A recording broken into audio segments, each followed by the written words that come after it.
video. I had such low self-esteem. I wanted to be a video host so bad. Like, that's all I wanted. I didn't want to be in movies. I didn't want to be in commercials. I wanted to be the chosen video host. And well, that's what we call them then. Now they are video vixens, IG models. Yeah, but I wanted to. What's making you want to talk about it now, Gabby? You too old to be in somebody's video now. California love. Yeah, yeah. You wonder why I call you bit. You wonder why I call you bit. You bit.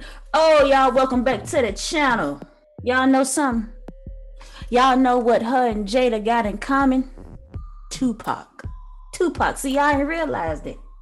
Oh, that insecurity may very well be why she had a lot of hate and resentment for Jada Pinkett.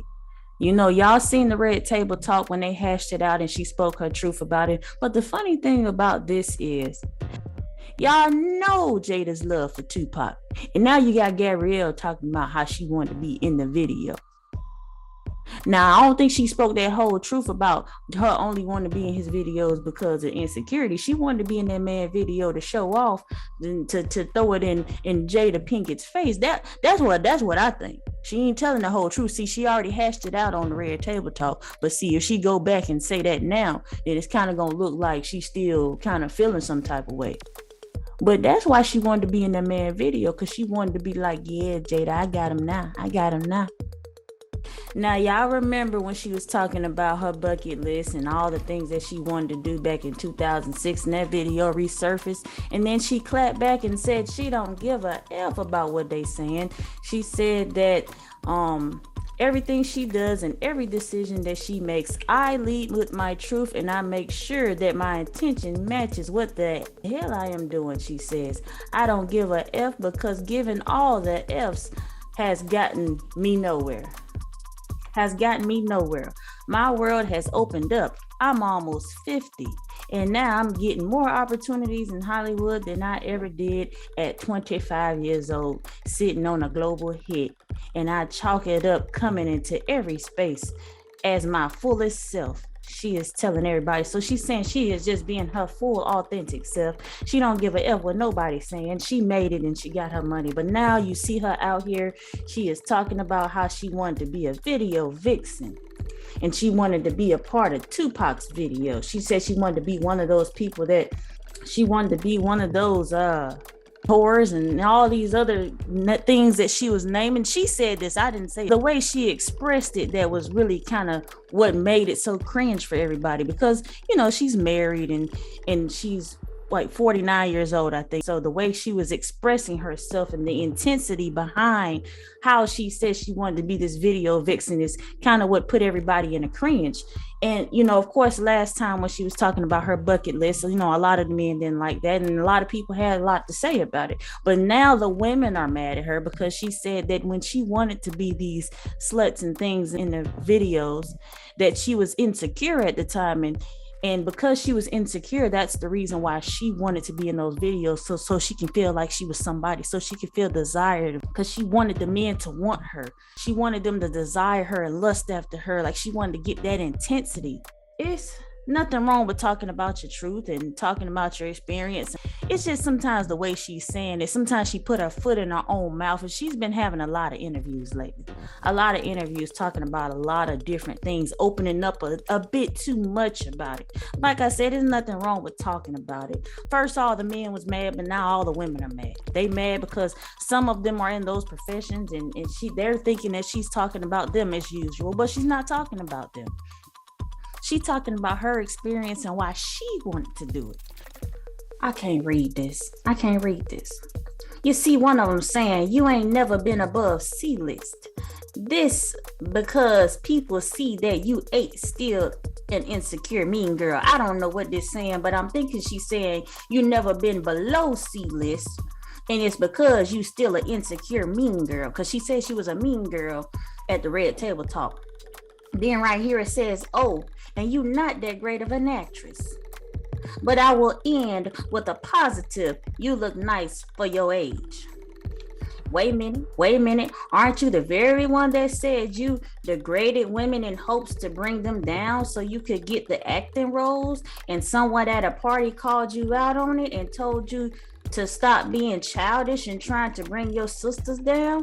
This is the same one that admitted this stuff at the Red Table Talk. She said she was trying to bring the sisters down so she can come up in the acting game. But now she's saying she didn't want to act. She just wanted Tupac. She wanted to be in Tupac video.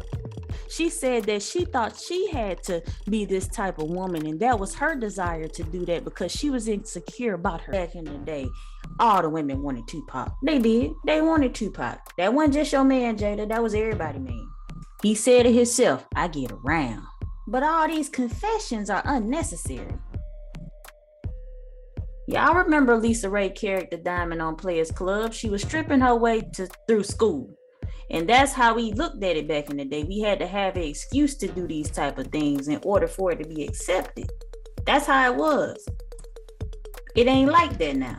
She was insecure about herself. And when we talk about being insecure, it could be many things. She could have been insecure about the way she looked, about how she was treated in life. We don't know how her circle was. So that's maybe why she said that. But a lot of women get mad because they're in the same professions and they're saying that, what are you trying to say? Are you trying to say that we're insecure because we're in videos? Just that profession alone is only for the young, and it's only for like a particular look. Once you get older and once you start advancing in life, then those opportunities become more limited. And so I looked at it as she's trying to say that, okay, this is what I want it to be, and this is where I am now. And now, me being older and more wiser, I see that, it was more to it than that. And sometimes it does start off that way, but it is more to it than that, especially when you're talking about a particular type of profession. You want to expand beyond that because you won't really get too far. And I think that's just what she was trying to express. But like I said, sometimes the way she comes off saying things like it started off from eating the Way's booty. She probably wanted to express to the people that, you want to please your man, but she just didn't do it in a way that we resonate with. She didn't express it in a way that we could understand it. And sometimes when she gets to babbling on about things, sometimes she just gets out of hand with it and starts saying these things, and we like, whoa, slow it down. She's one of those big, open, free-spirited personality type people that just kind of just say what come to mind. Even when the older generation didn't accept or approve of all of this. Y'all seen the interviews with Lil' Kim and y'all remember Adina Howard? Like, a lot of this stuff been going on, but it's just the acceptance rate from then to now is completely different. And before, it stemmed from the struggle versus now it's more of an advantage and an option based on how many options we had back then, because we didn't have a lot. But it is what it is. If you're going to do what you're going to do it. But don't be offended how somebody else feel about it. Be proud of what you do and stand in your own truth, regardless of what somebody else say. Because I could say all day that I'm just going to use some examples. Not trying to knock nobody's profession or anything, but this is just how people just throw out opinions and judgments out there. I could say that I'm a sanitary technician. That don't take away from the fact that I'm a cleaner or a janitor. I could say that I'm an appetite orchestrator, but that doesn't take away from the fact that I work at a restaurant. I could say that I'm in fashionista servicing. That don't take away from the fact that I work at a retail shop selling clothes. There's really no way to hide or sugarcoat none of this stuff. If you feel offended by what you do, then obviously you feel that way yourself about what you're doing. So that's how I see it. It ain't really no way around it.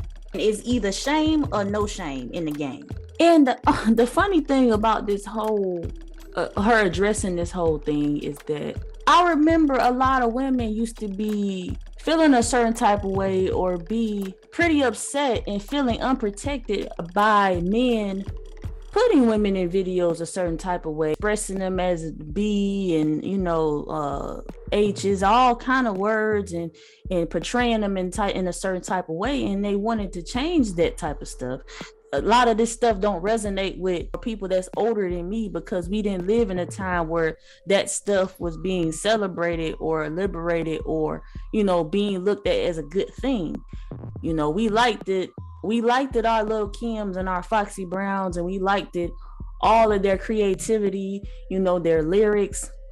We liked it, everything that they had to offer when it comes to entertainment, when it comes to music, and when it comes to their creativity, because that's the things that we noticed. But when we talking about a society and the way that they think and the way that they move, you have a lot of people that they embrace this type of stuff, and they kind of turned it into an honorable profession, when back in the day, a lot of women used to do these type of things because they may have been in a situation to where they couldn't make enough money on a 9 to 5, and that was like some quick money for them that they was introduced to based on their environments, and they kind of made ends meet and went to school off of those things, and they weren't really proud of those things. So back in the day, that was the mindset, but now, like I said, it's totally different.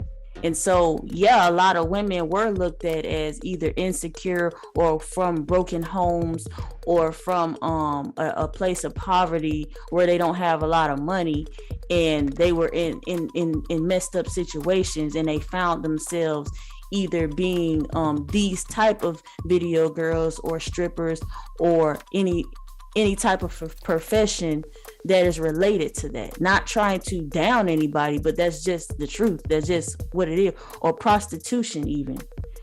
So don't get it twisted when you're hearing things and it may sound offensive to a person, because it's not really directed at anybody in particular. And that's why a lot of people can get taken aback by what she's saying. But I think that the cringy part about her even mentioning being in Tupac's video, and her wanting to be this video girl, and her wanting to be desired by men and stuff like that, I just think that not only is it the wrong time to say it, because you're married now and you're older now, and that's been a long time ago. It's just the way that she's saying it, like as if it was still an opportunity at the moment, and if that opportunity was available, and you can get away with it, then you will want to explore that. You already done the things that you've done and lived the life you want to live, made the money you want to make, became successful. Now you want to explore all of these opportunities, and you're kind of missing that youth that you had once, to where you were desired in those type of ways. I just think she should kind of back off a little bit, take a break from the interviews, take a break from everything that's going on, because what this is going to do is it's going to have the whole world, well, basically they already talking about her, but you're not going to really have the support that you once had from the community. And we're in a sensitive cancel culture right now, to where anything and everything you say can be used against somebody else's life, because they usually take things personally, and they usually use other people's talking points, and they apply it to whatever they want to apply it to. So it would be in her best interest to just focus on her family, focus on her children, and focus on, just doing her, working on some more projects, coming up with another season of Being Mary Jane or something, because people is looking for that. I mean, just do something else other than these cringe interviews, because obviously these cringy interviews ain't really working out too good. We want to see you acting like somebody. We don't want to see about your past confessions and your throwback Thursdays. We not really interested in that, because they ain't really looking too good right now. So we just need you to come up with another script, like get in a movie or something, and come up with another show. If it ain't Being Mary Jane, it could be something like that, Weather Girl, something of that nature. We want to see some of that going on. Less talking and more work. But hey, y'all let me know what y'all think about this. I try to be fair and balanced about different situations. I try to call out things as I see it. I ain't one of them people that just be one-sided. And These are my confessions. Gabrielle and her confessions, I tell you. But I tell you one thing, it makes for good humor. It's good media for the press. Yes, it is.